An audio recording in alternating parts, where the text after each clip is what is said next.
9절입니다. 9절 시작. 이스라엘 왕이 한 내시를 불러 이르되 이물라의 아들 미가야를 속히 오게 하라 하니라. 아멘. 자, 오늘 저는 흉한 일만 예언하는 미가야라는 제목으로 함께 하나님 말씀을 나누기 원합니다. 자, 오늘 열왕기상 22장에 이 당시에는 아합 왕의 시대였고 또 남유다는 여호사밧 왕이 다스리고 있는 시대였습니다. 근데 이 시대에 이 여호사밧이 아합이라는 그 왕과 함께 사돈지간을 맺었습니다. 사돈지간을 맺어서 이 사돈지간이었던 아합 왕과 여호사밧이 한 자리에 한날 한시에 만나게 됐습니다.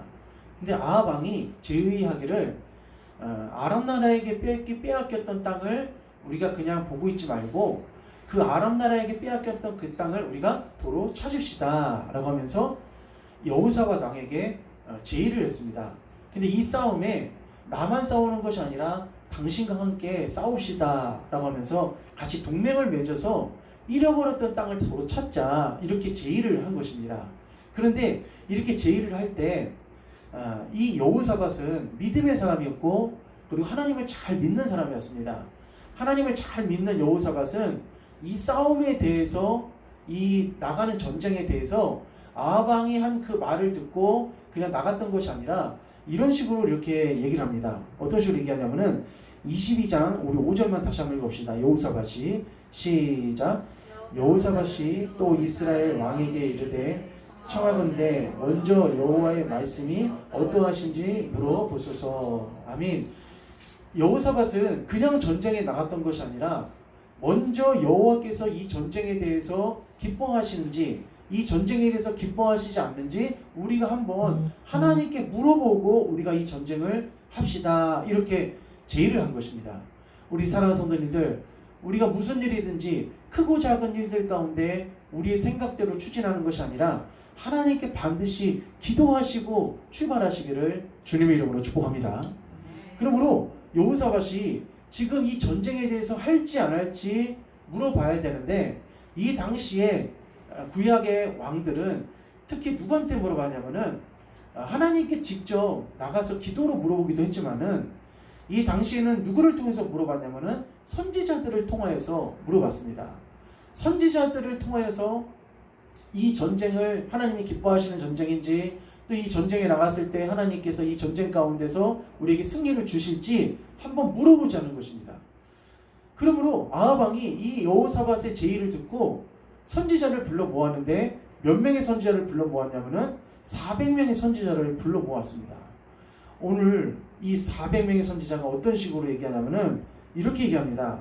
자, 3절, 6절에 보니까 이스라엘 왕이 선지자 400명쯤을 불러 모았는데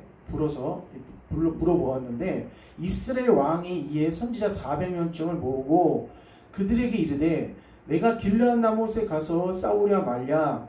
그들이 이르되 올라가소서 주께서 그 성읍을 왕의 손에 넘기시리다 라고 하면서 이 400명의 사람이 여출일구하게 다 한 목소리로 어떤 말을 하냐면은 이 전쟁에서 나가 싸우십시오. 그러면 하나님께서 이 전쟁을 이기게 해주실 것입니다 라고 하면서 전쟁에서 승리할 것이다.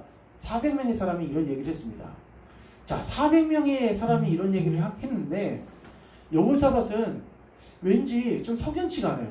왠지 좀 마음이 찜찜합니다.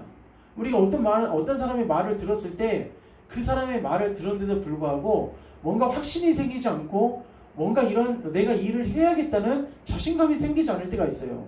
그러니까 여호사밧은 남유다 왕으로서 평상시에 하나님의 말씀을 가까이 했고 예배드리는 사람이었기 때문에 이것이 진짜 하나님께서 주시는 목소리인지 이것이 진짜 하나님께서 말씀하시는 말씀인지 뭔가 이 영적인 직관이 있고 느낌이 있다는 것입니다.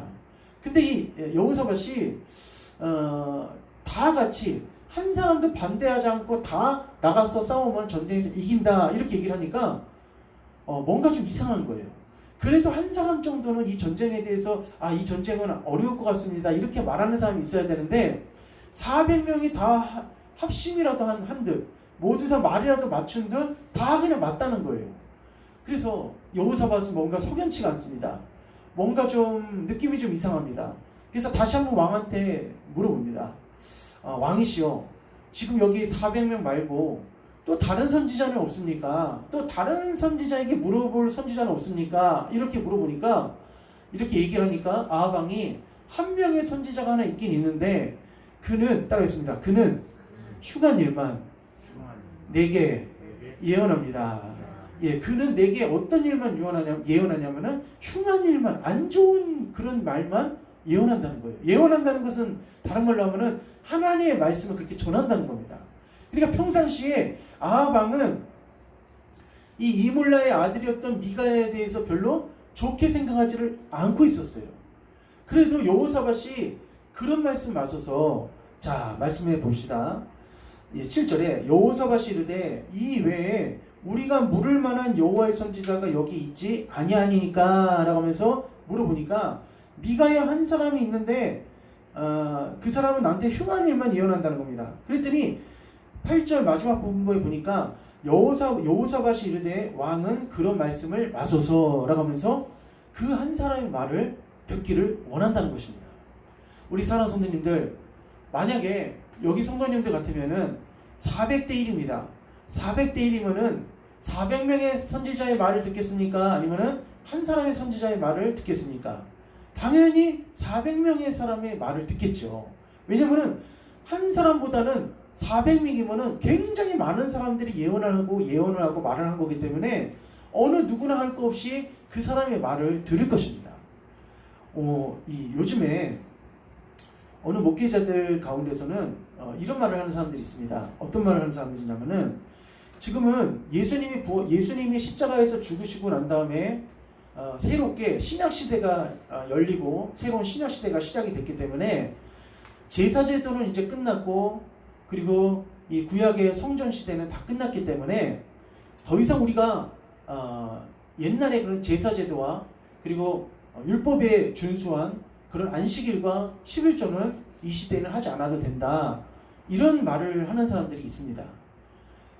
그런데 물론 우리가 이 시대는 구약시대가 아니기 때문에 하나님 앞에 소나 양이나 염소를 직접 죽여갖고 또 성전에 들어가서, 지성소에 들어가서, 성전에 들어가서 그렇게 하나님 앞에 동물을 살상해서 동물을 죽여서 드리는 그런 제사를 드리는 것은 이제는 하지는 않습니다. 그렇게는 하는 시대는 아니에요. 그런데 지금 이 시대는, 구약시대는 완전히 끝났고 구약시대의 제사제도도 폐했기 때문에 우리가 구약시대의 잔재물들이 있는데 11조라든지 안식일을 지키는 거라든지 그러한 것들은 지금 신약시대를 살아가는 성도들은 그러한 것들에 얽매일 필요는 없다 라고 하면서 11조라든지 또 안식일에 대해서 준수할 필요가 없다, 이렇게 말하는 분들이 있습니다. 그런데 우리가 이 성경에 나오는 분명히 말하는 것은 지금은 구약시대는 물론 아닙니다. 구약시대는 아닌데 지금 우리가 구약시대와 신약시대를 딱 갈라서, 구약시대는 구약시대, 신약시대는 딱 신약시대 이렇게 갈라서 지금 우리 살아가는 현대 그리스도인들은 신약시대의 방법대로 우리가 예수를 믿고 섬겨야 된다, 이렇게 지금 말씀하시는 분들이 굉장히 많이 있다는 것입니다. 그렇게 하시는 분들이 있어요. 왜 그러냐면은 우리가 율법은 누구한테 준 것이냐면은, 율법은 누구한테 준 것입니까? 이스라엘 백성들한테 준 것이고, 그리고 율법은 이스라엘 백성들이 지키라고 여호와 하나님께서 주신 것입니다. 율법은 이방인들에게 준 것이 아니라는 거예요. 근데 이방인들은 누구도 속하냐면은 우리들도 이방인에 속하는 범주에 들어간다는 것입니다. 그러니까 우리가 이방인이기 때문에 굳이 여호와 하나님께서 주신 이스라엘 백성들에게 주셨던 그 율법을 오늘 이 시대를 살아가는 우리가 안식일을 지키고 11조를 하고 그렇게 하는 것들은 다 구약의 잔재물들이기 때문에 그것은 하나님께서 봤을 때, 그러니까 하나님 앞에 우리가 온전하게 올바르게 신앙생활하는 것은 절대 아니다, 이렇게 말씀을 하는 것입니다. 그런데 이것은 하나만 알고 둘은 모르는 겁니다. 이렇게 가르치시는 분들은 이걸 하나만 알고 둘은 모르는 거예요. 그리고 그렇게 가르침을 가르치시는 분들이라든지 또 그렇게 가르쳐서 많은 성도들이 그 가르침에 따라서 살아가게 되면은 그 많은 성도들이 어디에 늪에 빠지게 되는 거냐면은 불법을 저지르는 그 늪에 우리가 빠져버린다는 것입니다. 그 늪에 빠진다는 거예요. 왜 그러냐면은 우리가 이 시대의 우리 성도님들은 물론 우리가 유대인들은 아닙니다. 유대인들은 아니고 그리고 이스라엘 땅에서 살고 있는 그 사람들은 절대로 아닙니다. 그런데 성경은 구약과 그리고 이 신약이 갈라져서 우리가 이 구약과 신약을 갈라서 현대를 살아가는 성도들이 이 신약 성경을 중심으로 해서 우리가 신앙생활하라고 그렇게 말씀하시지를 절대로 안 하셨습니다. 자, 성경에 보면은 이렇게 말씀하십니다. 왜 우리가 구약 성경을 버릴 수 없고 그리고 왜 하나님께서 주신 이 율법은 구약 교회 그러니까 구약 성도들에게 주신 그 하나님의 율법은 이스라엘 백성들에게만 주신 것으로 끝나는 것이 아니라 오늘 현대를 살아가는 우리들까지도 하나님께서 주신 그 율법을 우리가 우리 마음 가운데 우리가 잘 받아들여야 되는 이유가 무엇이냐면은 한번 따라하겠습니다. 육적 이스라엘. 예. 이방인, 그러니까 우리 이스라엘 사람들은 육적 이스라엘입니다. 그 사람들 혈통이 육적인 이스라엘이에요. 그러나 우리는 어떤 사람들이냐면은 따라하겠습니다. 영적 이스라엘. 예, 우리는 영적 이스라엘이에요. 그러니까 그 사람들은 육적 이스라엘이지만은 우리는 어떤 사람들이냐면은 예수님을 통하여서 우리는 영적 이스라엘이라는 거예요. 영적 이스라엘. 그러니까 하나는 알고 하나는 모르는 거예요. 그러니까 우리가 구약에 있었던 율법이 이 시대에는 완전히 폐기됐고 이 시대에는 완전히 쓸모가 없고 이것이 아니라 이렇게 가르치시는 분들이 있는데 이것은 큰일 날 일입니다. 이건 아주 큰 여러 가지 어려움을 우리 성도님들에게 큰 어려움을 주는 분들이에요. 왜 우리가 지금 이 시대에 11조를 해야 되냐 하면서 이렇게 말하는 분들이 있는데 우리가 그것은 하나님께서 지금 이 시대 가운데서도 하나님께서 우리에게 말씀하시고자 하시는 그 한 부분 중에 하나가 되는데 왜 그러냐면은 자 우리가 영적 이스라엘로서 우리 한번 말씀 한번 찾아보겠습니다. 자 우리 앞에 한번 보세요. 자 우리 갈라디아서 말씀 한번 보겠습니다. 자 우리 한번 읽어봅시다. 갈라디아서 3장 6절 9절 아브라함 읽어봅시다. 시작. 아브라함이 하나님을 믿음에 그것을 그에게 의로 정하셨다 한가 같으니라. 그런즉 믿음으로 말미암은 자들은 아브라함의 자손인 줄 알지어다. 아멘. 따로 있습니다. 믿음으로. 예, 믿음으로 말미암은 사람들은 누구의 자손이다 얘기냐면은 아브라함의 자손이다 이렇게 얘기한 거예요. 그러므로 핏줄도 틀리고 그리고 지역도 틀리고 사는 시대도 틀리고 우린 이스라엘 사람들이 아니잖아요. 그러니까 지금 말하는 사람들 가운데 목회자나 신학자들 가운데서는 이렇게 말하는 분들이 있는데 우리는 그 아브라함이 믿고 있는 하나님 그것도 틀린 거예요. 우리가 하나님 믿는 것도 우리가 누구 하나님 믿는 아브라함 하나님 믿고 있는 거거든요. 그렇게 우리가 나누게 된다면은 그러니까 율법이라는 것은 중동 이스라엘 사람들에게만 주신 것이지 이방인으로 살아가는 우리들에게는 절대 그 율법이 우리에게 적용이 되지 않는다. 이렇게 얘기를 하는 분들이 굉장히 많이 있다는 거예요. 그런데 그게 아니에요. 그게 아니라 율법은 그 시대에 그 지역에 있는 사람들에게만 국한된 것이 아니라 한번 따라했습니다. 오늘날 우리에게도 율법이라는 것이 있잖아요. 굉장히 중요한 역할을 합니다. 자, 율법을 만약에 이 율법이 우리에게 필요 없다고 하면은 성경 66권 중에서 로마서를 다 뜯어버려야 됩니다. 로마서를 다 찢어버려야 돼요. 로마서가 무슨 말씀이냐면 율법에 관련된 말씀입니다. 자, 로마서 3장에 보니까 이런 말씀이 있어요. 율법은 죄를 깨닫게 한다라고 했어요. 율법은 죄를 깨닫게 한다. 그러니까 율법이라는 것 자체가 죄를 깨닫게 한다고 했는데 오늘 이 시대에 많은 사람들이 오해하는 것은 예수님이 십자가에 달리시면서 성소회장이 쫙 찢어지면서 더 이상 소나 양이나 염소를 가지고 하나님께 나아가는 그 제사는 폐지가 됐습니다. 그 제사 제도는 폐지가 된 거예요.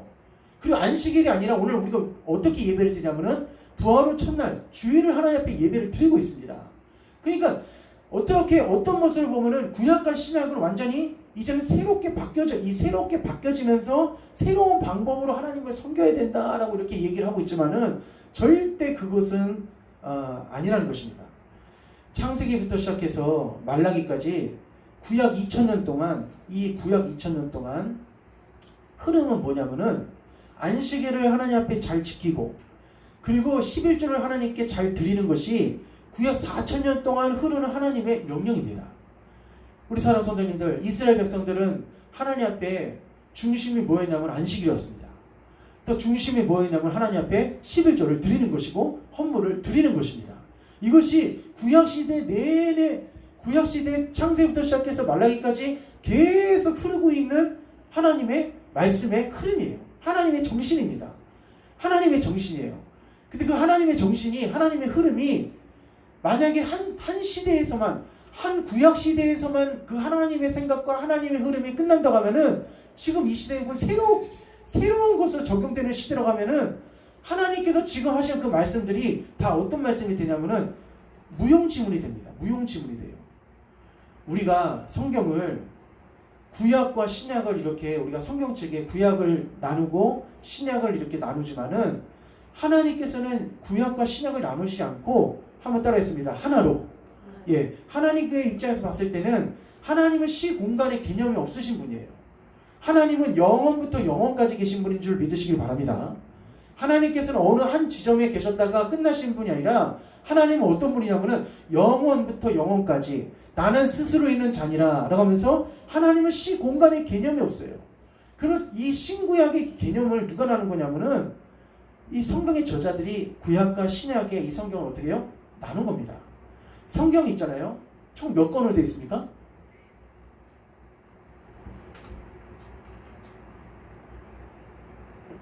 성경이 총 몇 권으로 되어 있나요? 예, 모르세요? 성경이 몇 권으로 되어 있는지? 예, 66권으로 되어 있기도 하지만은 성경이 또 70권으로 되어 있습니다. 70권. 왜냐면 시편에 그 시편을 다 쪼개면은 또 이 그 챕터가 또 나눠져요. 이걸 다 합치면 70권도 됩니다. 근데 우리가 시편 말씀을 그냥 한 챕터로 해갖고 그냥 66권이다 이렇게 얘기를 합니다. 근데 여기에 있는 이 성경 말씀은 구약과 신약에, 이 구약과 신약에 있는 것은 어떻게 보면 사람들이 구약이 있고 신약이 있고 이렇게 생각을 하면서 우리가 성경 말씀을 보지만은, 그런데 하나님 입장에서 봤을 때는 이 성경은 시공간의 개념이 없이 단 하나의 말씀이라는 겁니다. 단 하나의 말씀이에요. 그러니까 구약은 구약식이 있고 신약은 신약식이 있고 이렇게 생각을 해서는 절대로 안 된다는 것입니다. 그러니까 우리가 왜 이스라엘 백성들에게 주는 율법, 왜 이스라엘 백성들에게 지키려고 했던 그 하나님의 말씀을 왜 이 시대까지 우리가 끌어당겨서 안식일을 지켜야 되고 11절을 우리가 하나님 앞에 드려야 되고 이렇게 해야 되느냐라고 하면서 그것을 그렇게 성도님들한테 가르치는 분들이 있고 그 가르침에 따라서 또 움직이는 성도님들이 있습니다. 근데 이것은 하나님이 보셨을 때는 이 성도들이 정말 하나님 앞에 불법을 저지르고 있는 일입니다. 불법을 저지르고 있는 일이에요. 왜 그러냐면은 예수님은 이렇게 말씀하셨습니다. 율법이 이 시대는 아무 소용이 없다 이렇게 말씀을 안 하셨고, 예수님 이렇게 말씀하셨어요. 우리 마태복음 한번 봅시다. 마태복음 5장 한번 찾아보겠습니다. 마태복음 5장. 자, 마태복음 5장입니다. 자, 마태복음 5장 우리 17절 한번 봅시다. 17절. 시작. 내가 율법이나 선지자를 폐하러 온 줄로 생각하지 말라. 폐하러 온 것이 아니요 완전하게 하려 함이라. 아멘. 예수님은 이 땅에 오셔서 율법을 뭐하러 오셨다? 폐하러 오셨다, 안 오셨다? 예, 안 오신 거예요. 폐하러 오신 게 아니에요. 우리 성도님들 절대 착각하면 안 됩니다. 예수님이 십자가의 상에서 이제 죽으시고 부활하시고 난 다음에 성소회장이 쫙 잘라지면서 더 이상 이제 제사 제도라든지 소 염소를 가지고 제사 드리는 그 제도는 끝났어요. 끝나고 구약의 그런 여러 가지 제도는 이제 끝났지만은, 근데 예수님께서 오신 것은 구약 시대를 완전히 종결시키러 오신 것이 아니고 구약 시대의 율법과 제사를 완전히 폐하기 위해서 온 것이 아니라, 한번 따라하겠습니다. 보완하기 위해서. 예, 보완하기 위해서 오신 거예요. 제가 이제 설명을 해드리겠지만은, 이게 그렇구나. 이제 좀 이해 가시겠지만은, 예수님이 이 땅에 오셔서 율법을 완전히 폐하러 오신 것이 아니고 구약의 제사를 완전히 끝내기 온 것이 아니라, 예수님은 그 구약 시대를 어떻게 구약 시대에 하나님을 섬겼던 것들을 더 보완하기 위해서, 다시 말하면 더 업그레이드 시키기 위해서, 할렐루야, 업그레이드 시키기 위해서 오신 분이 바로 누구냐면 우리 예수님이시라는 겁니다. 그러므로 18절 읽어봅시다. 18절 5장 18절 시작. 진실로 너희에게 이르노니 천지가 없어지기 전에는 율법의 1.1획도 결코 없어지지 아니하고 다 이루리라. 그러므로 누구든지 이 계명 중에 지극히 작은 것 하나라도 버리고 또 그같이 사람을 가르치는 자는 천국에서 지극히 작다 일컬음을 받을 것이요 누구든지 이를 행하여 가르치는 자는 천국에서 크다 일컬음을 받으리라. 제일 중요한 건 20절입니다. 시작. 내가 너희에게 이르노니 너희 의가 서기관과 바리새인보다 더 낫지 못하면 결코 천국에 들어가지 못하리라. 아멘. 그러니까 어떻게 구약 성도들 이스라엘 백성들에게만 하나님이 율법을 주신 것이지 이 시대를 살아가는 우리 이방인들이 왜 하나님의 율법을 지켜야 되고 왜 안식일을 지켜야 되고 왜 11조를 내야 되느냐 이런 헛소리를 하고 있다는 거예요. 지금 이 말씀이 이렇게 나와 있는데도 말씀을 보세요. 주님이 이렇게 말씀하셨어요. 어떻게 뿌리가 없는데 나무가 있습니까? 어떻게 뿌리가 없는데 어떻게 나무가 있어요? 어떻게 열매가 있습니까? 우리가 부모가 없는데 우리 부모님이 없는데 어떻게 내가 나옵니까? 말이 안 되는 거죠. 구약을 완전히 배제하고 구약을 어떻게 해요? 구약 성경을 그냥 이스라엘에게 주셨던 그 율법으로만 완전히 매도시켜버리면은 이 시대에 우리가 살아가는 우리에게 율법을 우리가 따를 필요가 없다. 이 말은 그건 완전히 그것은 하나님께서 원하시는 말씀이 아니라는 겁니다. 주님께서는 구약의 율법을 버리기 위해서 오신 것이 아니라 그 구약의 율법을 완전히 잘못된 것을 없애기 위해서 오신 분이 아니라 그 구약의 율법을 어떻게 해요? 더 보완하고 업그레이드 시켜서 우리가 하나님을 섬기게끔 하기 위해서 예수님이 이 땅에 오셨다는 겁니다. 그래서 율법의 1.1획 천지는 없어지었죠. 율법의 1.1획은 전혀 어떻게 해요? 없어지지 않을 것이라고 말씀하셨고 이렇게 얘기하셨습니다. 40절에도 5장 20절에도 내가 너희에게 이르노니 너희 의가 서기관과 바리새인보다 더 낫지 못하면 너희 의가 서기관과 바리새인보다 더 낫지 못하면은 결코 천국에 들어가지 못하리라 라고 하면서 주님께서는 구약이 하나님을 섬겼던 것보다도 더 하지 못하면은 너희가 천국에 들어가지 못할 것이라고 이렇게 말씀하셨어요. 또 이뿐만 아닙니다. 우리 로마서 한번 갑시다. 로마서 우리 사도 바울이 이렇게 말씀하셨습니다. 로마서 3장 한번 보겠습니다. 로마서 3장입니다. 자, 로마서 3장 말씀입니다. 자, 3장 보면은 우리 23절 보겠습니다. 23절.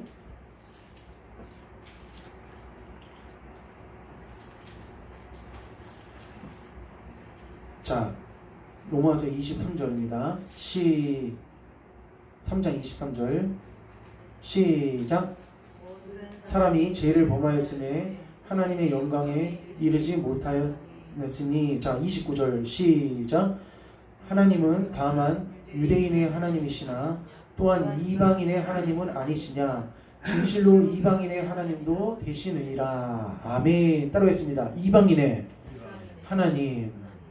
자, 유대인의 하나님이 아니라 사도 바울은 분명히 뭐라고 말하냐면은 이방인의 하나님이라고 얘기하는 거예요. 이방인의 하나님. 그러니까 율법은 구약에 있는 이스라엘 백성들, 이스라엘이 믿는 하나님에게만 그 율법이 필요한 것이 아니라 오늘 이방인의 하나님, 율법을 누가 만드셨습니까? 하나님이 만드신 겁니다.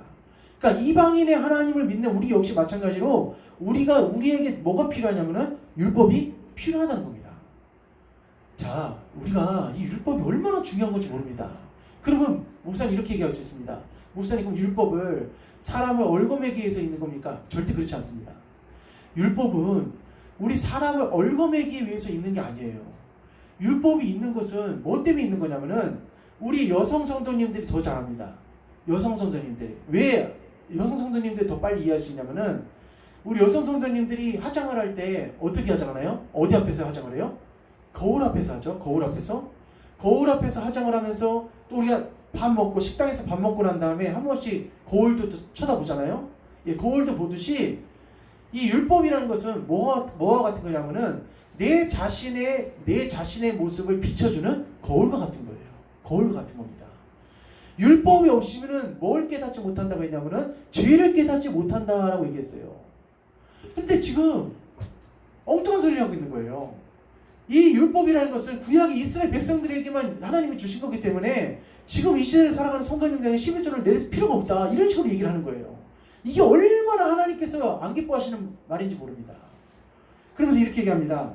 자, 30절에, 자, 30절 말씀 읽어봅시다.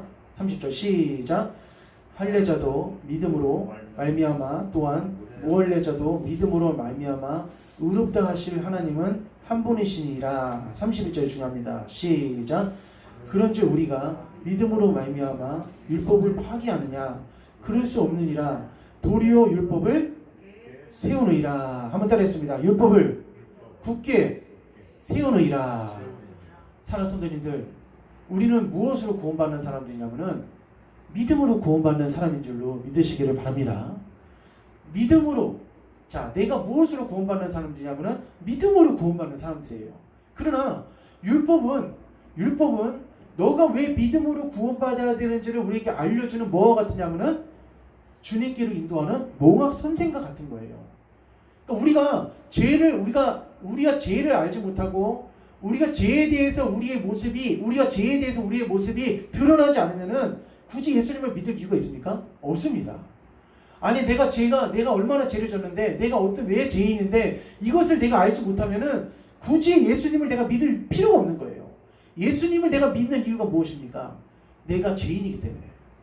내가 죄인이고 지옥 갈 사람이고, 그리고 내가 하나님으로부터 버림받은 사람이고, 하나님으로부터 내가 선악과를 따먹고 원죄를 지은 사람이고, 이 땅을 살아가면서 내가 주님이 기뻐하지 않는 그런 삶을 사는 사람이라는 것을 누가 알려주는 거냐? 따라가겠습니다. 율법이 그것을 알려준다는 거예요. 이것을 알려준다는 겁니다.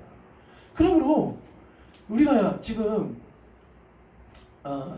석사과정, 박사과정을 밟은 사람들 가운데서, 하나님께 신학을 공부하신 분들 가운데서 이것에 대해서 우리가 구약시대에 제사제도가 끝났고, 그리고 안식일 제도가 끝났기 때문에 이방인들에게 주는, 내가 율법을 지켜서 구원받을 수 없는 존재이기 때문에, 맞습니다. 우리가 율법을 지켜서 어떻게 구원받아요? 율법을 지켜서 구원받는 게 아니에요. 우리는 율법을 통해서 구원받는 사람이 아니라 무엇을 통해서 구원받는 사람이냐면은, 따라오겠습니다. 믿음으로. 믿음으로 구원받는 사람인 줄 믿으시길 바랍니다.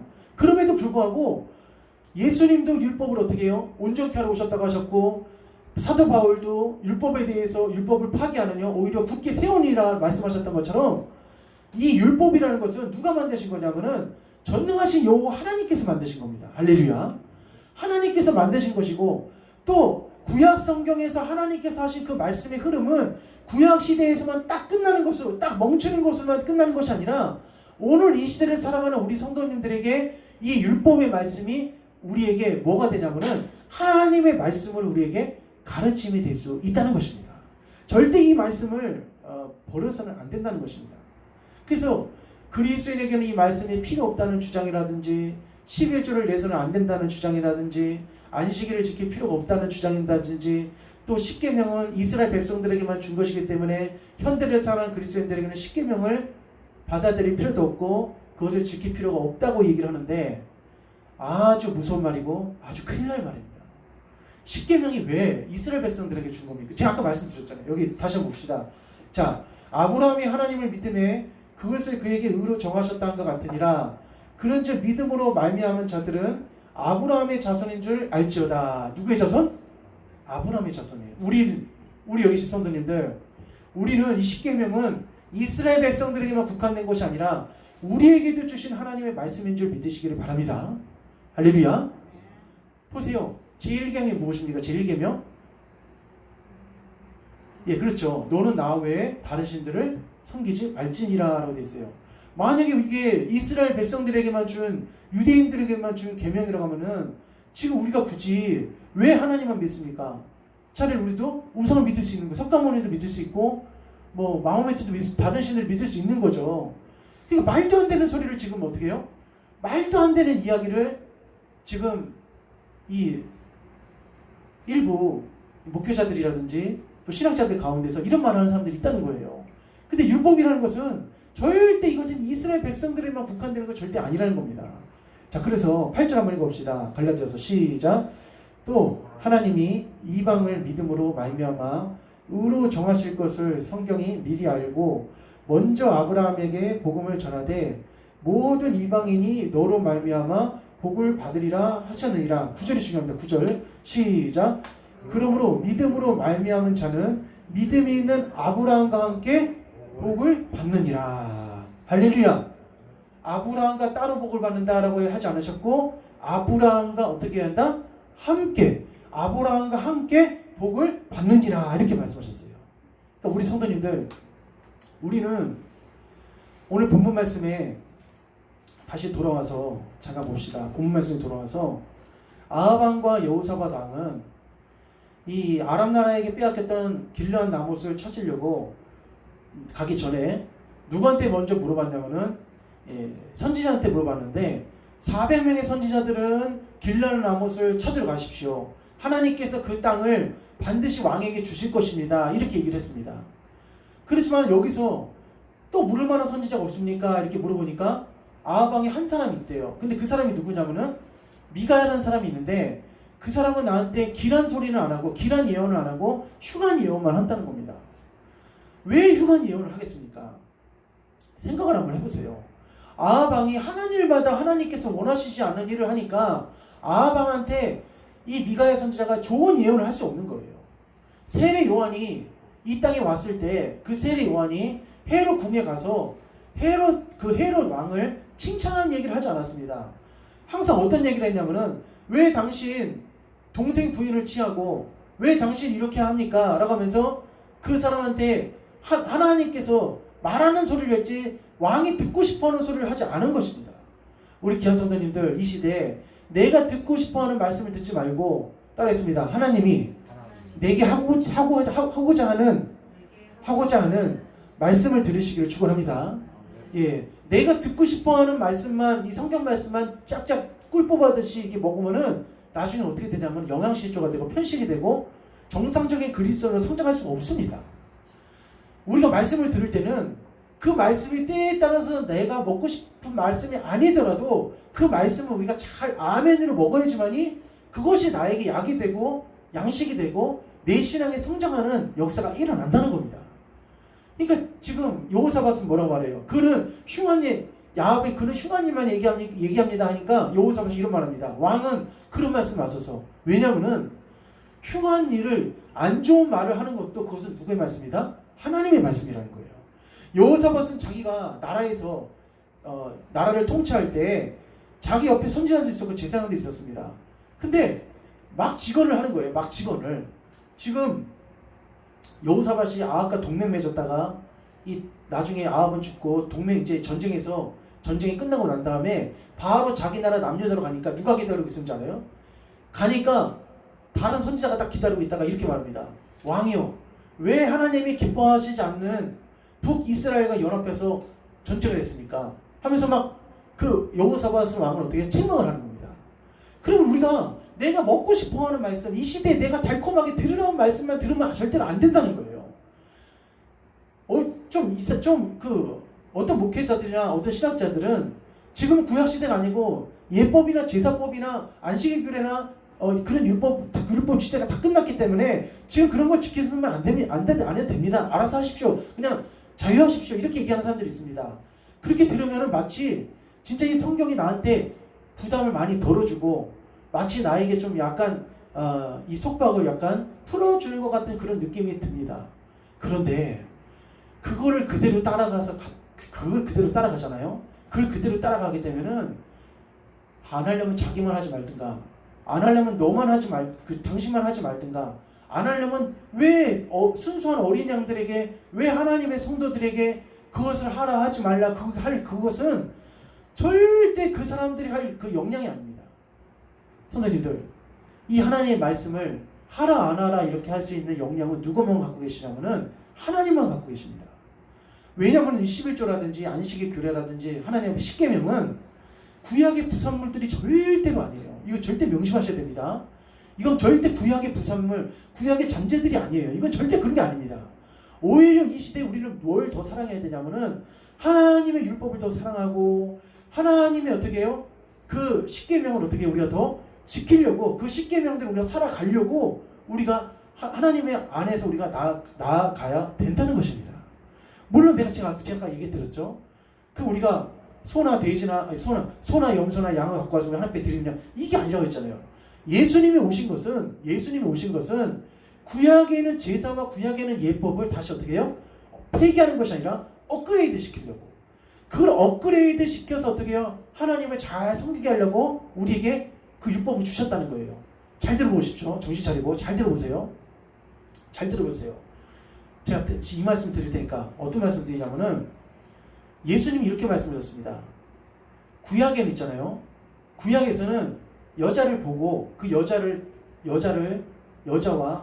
데리고 가서 동침을 하거나 간음을 했을 때 그때는 법은 간음을 했을 때만 그때는 간음죄로 인정을 했습니다.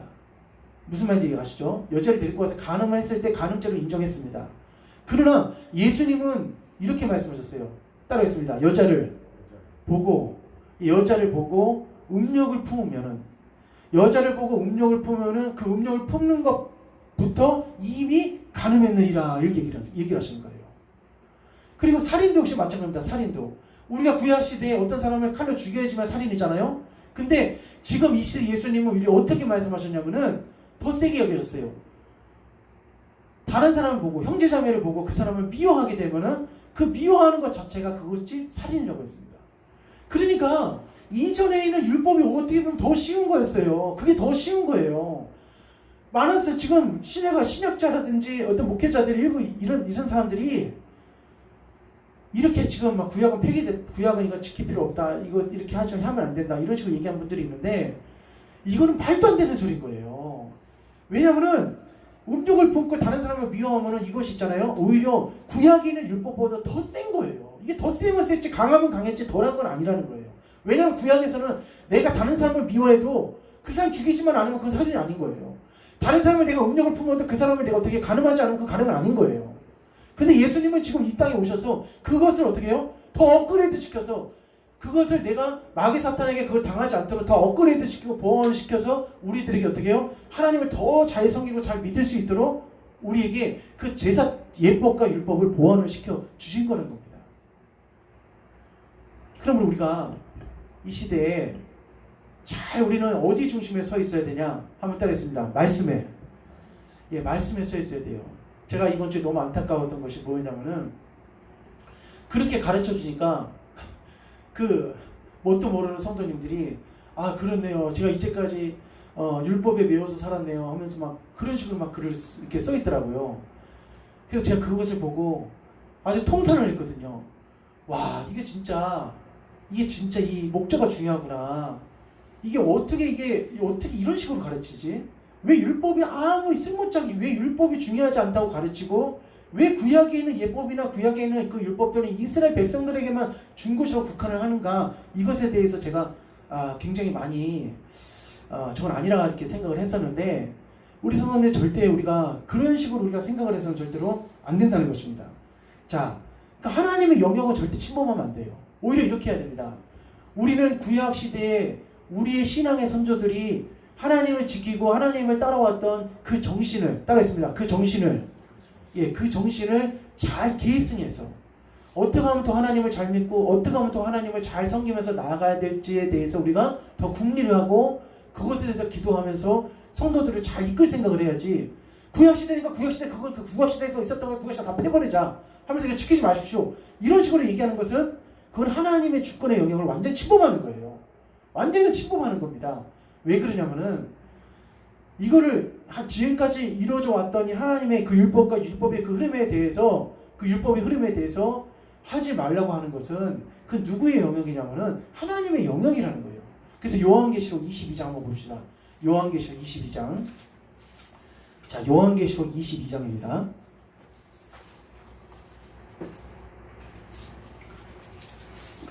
자, 요한계시록 22장. 여기 보면 아주 중요한 말씀 하나 나오겠습니다. 22장.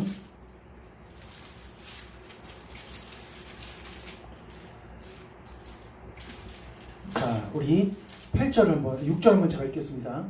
또 그가 내게 말하기를 이 말은 신실하고 참된지라 주고 선지자들의 영이 하나님이 그의 종들에게 반드시 속히 되어질 일을 보이시려고 그의 천사를 보내셨도다. 7절 중요합니다. 시작. 보라 내가 속히 오리니 이 두루마리 예언의 말씀을 지키는 자는 복이 있도다 있으리라 하더라. 아멘.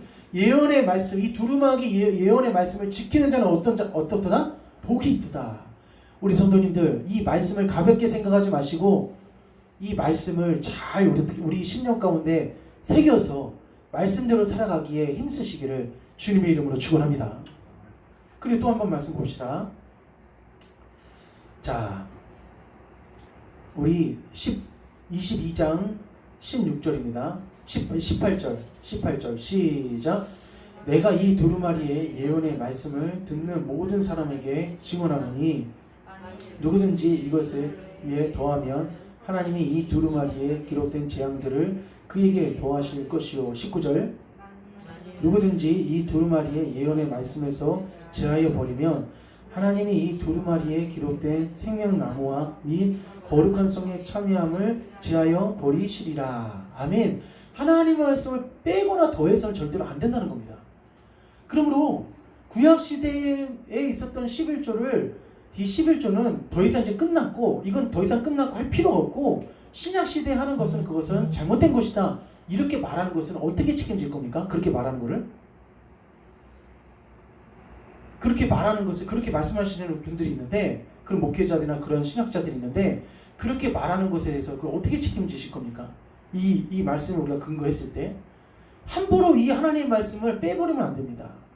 하나님의 말씀을 더해서도 안 되지만은 그러므로 우리가 구약에서 흘러왔던 그 하나님의 말씀은 그냥 구약에서만 딱 끝난 하나님의 말씀 이렇게 생각하면 안 돼요. 이 지금 바울이랬잖아요. 바울과 베드로는 아까도 제가 말씀드렸지만은 뿌리가 없는 나무는 없습니다. 바울은 신약 성경을 13개를 쓰셨거든요. 13개 서신을 썼는데 13개 서신을 보면은 다 어디와 다 연관되어 있는 말씀이냐면은 구약 성경과 다 연관되어 있는 말씀이에요. 절대 뿌리 없는 나무는 절대 없는 겁니다. 구약 성경을 바탕으로 해서 신약이 흘러가는 거예요. 구약 성경은 뭐냐? 창세기 3장 15절에 여자의 후손을 통하여 메시아가 오시겠다고 하는 그 말씀이 3장 15절에 원시복음에 기록이 되어 있습니다. 그러니까 이 말씀이 어떻게 해요? 계속적으로 계속 구약부터 신약까지 계속 흘러가는 하나님의 예언의 말씀이라는 거예요. 자, 말씀을 마무리하면서 미국은 청교도의 나라입니다. 그래서 미국에 많은 사람들이 정말 주의 성수를 철저하게 지켰고 그리고 하나님 앞에 11조 드리는 일을 얼마나 크게 생각했는지 모릅니다. 우리 록펠러라는 사람도 역시 마찬가지고 그리고 카네기도 역시 마찬가지고 하나님 앞에 10분의 1을 드리는 데 있어서 정말 생명을 다해서 드렸습니다. 그리고 칙펠레, 맥도날드 회장, 칙펠레 회장 모든 사람들이 역시 마찬가지로 하나님께서 주신 그 10분의 1을 하나님께 드리려고 정말 그 말씀을 지키기 위해서 얼마나 애를 썼는지 모릅니다. 그러니까 절대 11조는 구약시대 부산물이 절대로 아니라는 것입니다. 신약에 와서 초대교회가 세워지고 신약의 성도들이 있잖아요. 그 신약교회의 성도들은 이 신약시대 성도들은 얼마나 하나님 앞에 눈물겹게 하나님을 섬겼는지 모릅니다. 우리 사도행전 한번 보겠습니다. 사도행전. 자, 우리 사도행전. 자, 우리 3장 봅시다. 3장. 사도행전 3장입니다.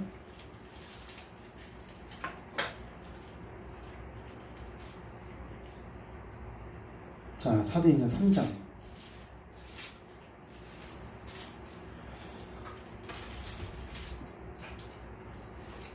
자, 3장입니다.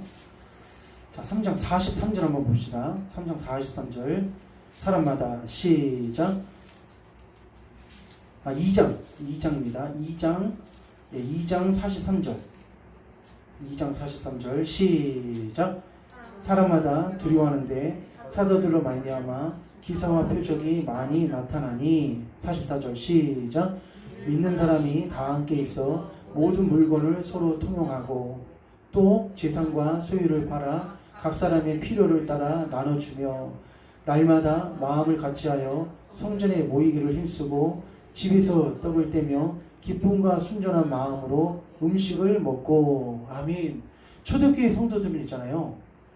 이게 어떠한 신앙의 공동체의 삶을 살았냐면은 믿는 사람이 다 함께해서 모든 물건을 어떻게 하더라? 서로 통용했더라고요. 통용했더라. 그러니까 이 하나님을 섬기고 하나님 앞에 드리는 이 개념이 있잖아요. 완전히 초월한 거예요. 완전히 이것은 진짜 엄청나게 우리 사람이 생각하는 것 이상으로 하나님을 어떻게 해요? 뜨겁게 섬기고 뜨겁게 드리는 그런 삶을 살았다는 것입니다. 그리고 또 재산과 소유를 팔아 각 사람의 필요를 따라 나눠주며라고 하면서 이것은 11조 이상으로 어떻게 해요? 하나님을 섬기고 하나님을 위해서 살았다는 거예요. 그러니까 오늘 우리 성도님들, 우리는 절대 이 시대에 있잖아요. 잘못된 사상과 잘못된 흐름을 절대로 따라가서는 안 됩니다. 오늘 본문 말씀에 나와 있는 말씀 가운데 열왕기상 우리 22장 1절에서 9절에 있는 말씀 가운데서 미가야는 어떤 사람이었냐면은 미가야는 하나님이 하시라는 말씀, 하나님이 원하는 말씀만 했던 사람이 바로 미가였습니다. 그러나 400명의 선지자는 사람이 보기에, 사람 듣기에 좋게 해주는 사람, 사람 중심으로 예언했던 사람이 바로 그 400명의 선지자였어요. 우리가 마지막 때 말세를 살아가면은 분명히 우리 주님께서 이렇게 말씀하셨습니다. 마태복음에 보니 24장 보니까 너희가 말세에 사람의 미혹을 받지 않도록 주의하라 라고 하면서 어떤 사람, 무엇을 미혹을 주의하라고 하냐면 사람의 미혹, 거짓 선지자들의 그 미혹을 주의하라고 말씀했습니다.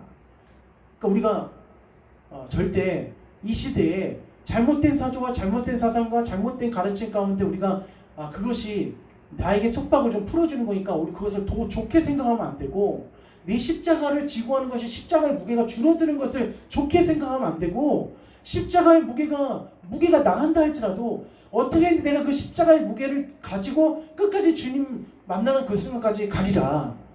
이런 정말 주님이 원하시는 신앙 고백을 가지고 달려나가시는 우리 귀한 성도님들 다 되시기를 주님의 이름으로 간절히 축복합니다.